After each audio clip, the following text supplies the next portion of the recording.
Bienvenue dans cette capsule de stratégie et de communication puissante.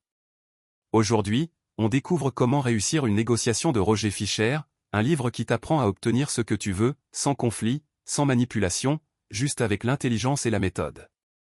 Si tu veux devenir meilleur dans tes relations, tes affaires et tes décisions, abonne-toi, like et partage cette vidéo.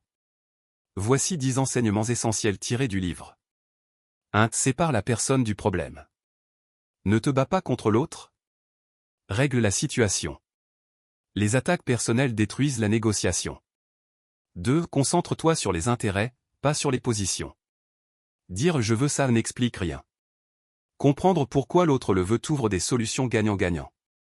3. Cherche le terrain commun.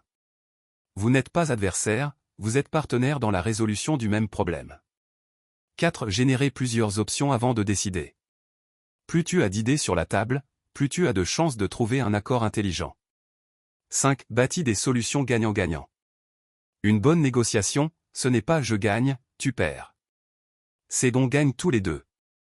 6. Utilise des critères objectifs. Base-toi sur des faits, des lois, des standards, des chiffres. Cela évite les disputes inutiles. 7. Écoute activement. Écouter n'est pas attendre ton tour pour parler. C'est comprendre réellement l'autre pour mieux négocier.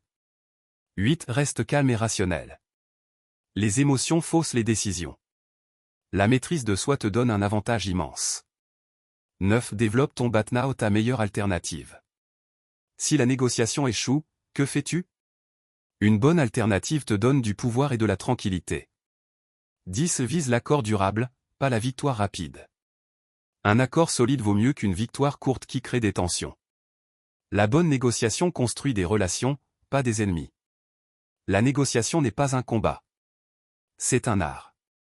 Un art où la clarté, l'empathie et la méthode transforment chaque échange en opportunité. Résumé présenté par coach Albert Hilboudot, pour vous inspirer à vivre la richesse intérieure et extérieure.